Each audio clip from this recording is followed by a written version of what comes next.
Success Insight shares the stories of the people with passion and drive who make things happen in the world. Here's your host, Randy Ford. Welcome to the Success Insight podcast. Our guest today is David DuPont. And if you have not heard, David was actually our second guest ever on the podcast. And go back and listen to episode 1002, and you can hear my first conversation with David, but we have lots more that we're going to talk about today. Hey, David. Hey, what's going on, Randy? I have been wanting to talk to you about something that you mentioned in episode 1002 when we first talked, and that was that there are a lot of entrepreneurs at any stage of their careers who do not ask for help, and that is a big problem, a pitfall that a lot of us fall into. What do you mean? So I agree 100% that most people, entrepreneurs included, don't take the time to ask enough questions. And when you ask enough questions, you end up getting help. And so most entrepreneurs look at their business and they wonder, how am I going to get all of this done? The answer is ask for help and it will happen. So I started getting help early on in my career. Started with the SBA, and then it went to Greater Houston Partnership. Then it went to a CEO roundtable within the Greater Houston Partnership, which led me to my marketing mentor, Dan Kennedy. So it wasn't a straight line when I started asking for help. You may not get the answer you're looking for the first time you ask. Right. But you have to be diligent and keep asking. I failed to mention earlier that you are the inventor of the Shure-Step safety step, and then you're also an author, and you've got a lot of things going on. Yeah, I wrote the book because I felt like seniors didn't have a place to go to get a quick guide with great information to keep the seniors from taking that fall that really changes their life. You had a big moment that I think a lot of people are afraid of coming along when they're facing their business planning. And this was, I'm talking about in 2017. What happened? So in 2017, well, a couple of things happened. Hurricane Harvey hit. I live on the beach, and our house was 100 miles north of the eye of the storm when it hit. We were very fortunate in that our house was still standing and we had very, very little damage. When I came down, I was down here by myself, and I ended up getting pancreatitis, and I had to be rushed to the hospital. I was stranded on an island. I had to be taken across the water by boat to a truck and then rushed to the hospital. The pancreatitis was really caused by not following my gut instinct when I was told something. So when we're young, Randy, people are taught that when you have a cough, you take cough syrup.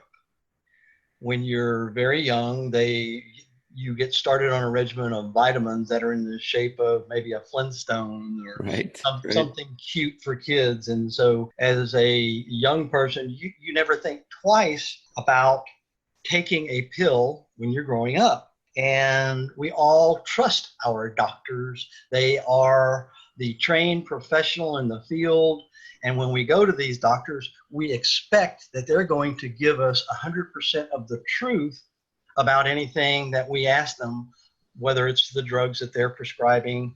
And we think we're getting all the information from the doctors. And if it's not coming from the doctors, we also trust the FDA, the Food and Drug Administration, to keep drugs that might harm us from reaching the shelves in our medicine cabinets.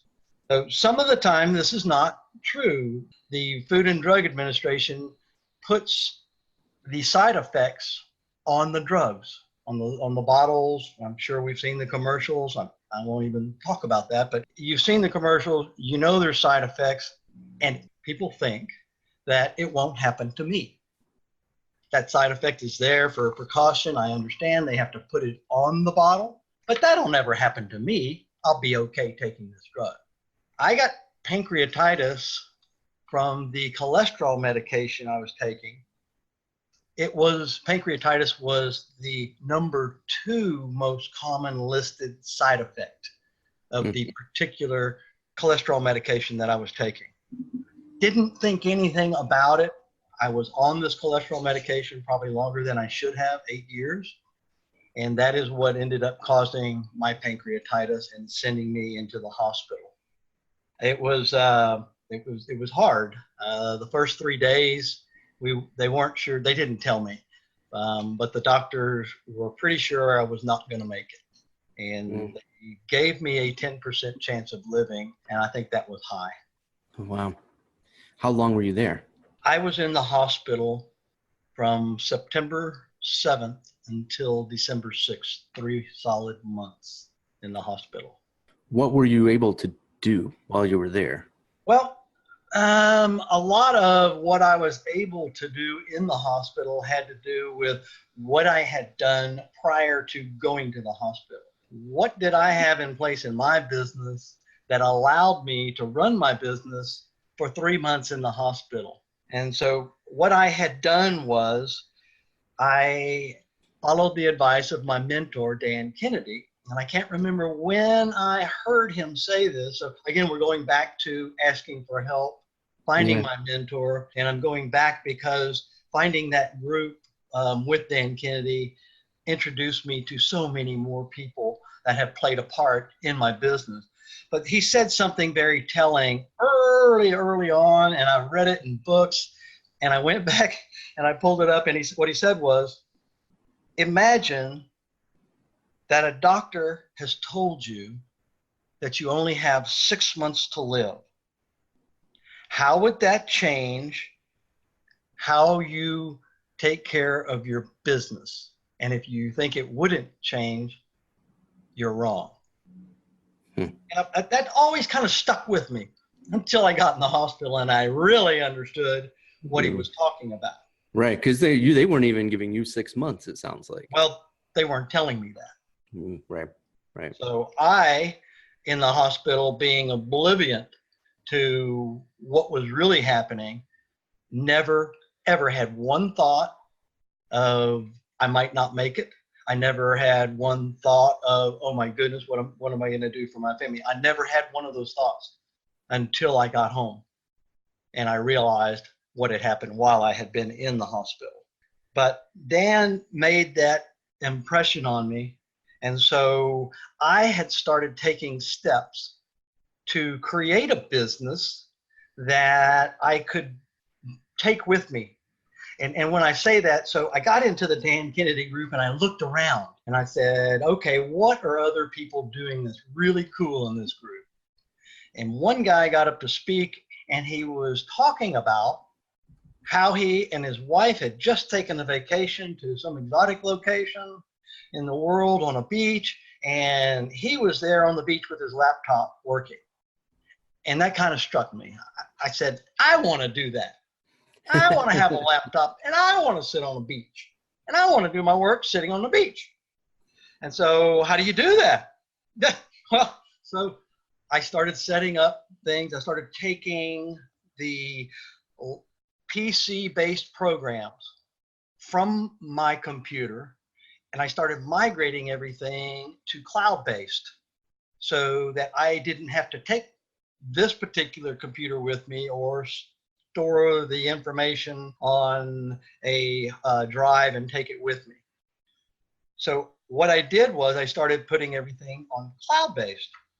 And in the group, these other people, they had production facilities to provide them with the ease of getting their product. When an order came in, they never saw the order. It went to their production facility, they made the product, they boxed the product, and they shipped the product. That was the second thing I said, I want that. So I set it up on the cloud-based. I got my production facility in line, and then I took everything off of my PC, and it took a year. It wasn't very easy. It took a year to take all the moving parts off of my computer and put them on a cloud-based program, or programs, I should say. in order for them to all talk to each other and work. And it's constantly taking a little bit of work to tweak and make it happen. Help me with the timeline here. So you said that took a year. It was September 2017 when you found yourself, you had all this set up so that you could go to the beach. And then it just so happens that it also came in handy in a hospital bed. It sounds like. So when did that migration happen? So the migration started taking place a year prior. I started in 2016, towards the end of the year, migrating everything from my PC to a cloud base. And that, again, it took a year to do that. But I thought I was going to the beach, not the hospital, mind you. Right. It turns out that happened just in time as well. Yes, it happened right before, oh my goodness, less than a month before I went to the hospital is when everything was live on a cloud base. So yeah, the timing couldn't have been better. And boy, was I happy that I had done that while I was in the hospital. Yeah, and this came along because you had that advice that you had gotten from talking to other people about how to be prepared. What was the productivity level then while you were in the hospital? I'm just curious. While I was in the hospital, I had my laptop. I didn't have it with me when I went to the hospital. So I go into the hospital September 7th, which was a Thursday, and on Sunday, I was able to break out. I did not feel good, but I still forced myself to pull the laptop out, open it up, and play catch up with invoicing and orders that had come in those 3 days. I was able to do that. And I was able to do that every day that I felt good enough to sit up and open my laptop. Then I got bored in the hospital. I was told, I thought I was going to be in the hospital for a short while. And then I was told minimum 6 to 8 weeks. And I was like, oh no, I've got to find something to do while I'm in here because I'm going to be bored to tears. Yeah. I did not watch any Judge Judy. I didn't do any of that stuff because to me, that's just a complete and utter waste of time. And so I did happen to watch the Astros. They are my team. I watched them from a little kid. They were in the playoffs. That was exciting to me. They ended up winning the World Series, as we all know, in 2017. Yeah. But so I was in the hospital. I couldn't watch most of the game because I just didn't feel good enough to sit up and watch the game. That's how bad the shape I was in while I was there. But I started working on my LinkedIn campaign because I knew I couldn't sit in the hospital and do nothing. So I started working on my LinkedIn campaign. And what I mean was I had a presence on LinkedIn, probably like most guys do with their business. I went and signed up for LinkedIn and said, okay, that's good. Well, I have a friend who helped me while I was in the hospital start setting up invitations. You have to know who you want to invite to connect with. And so you have to start thinking about a lot of details. And so while I was in the hospital, I started working on my business. But something I did while I was in the hospital really changed everything. And it was reading Dan Kennedy's book, The No BS Time Management for Entrepreneurs. And I can't recommend the book enough because it was something I had heard Dan say. Everything in his book, I had heard him say live at some point in a conference or another. When I read it, I realized that I had my ears open and I was listening this time. Before I just heard it, I was ready to listen this time. And so within this book, he talks about how to manage your time to get the most productivity out of your time. Doing that, I can share a couple of things, which is putting a do not disturb sign on your door and locking it when you want to get something done. Do not allow people to railroad your time. Stay the hell away from Facebook. Yeah. Those are some good starters for you. I was really starting to get into my business, and I wanted to get my business when I got out of the hospital. I wanted my business to be better than when I went into the hospital, just like I wanted me to be better when I got out of the hospital. And do you feel that happened on both counts? On both accounts, absolutely. It was, and that's where the analogy comes in with your health. It doesn't matter whether it's your personal health or the health of your business. They both require maintenance and attention.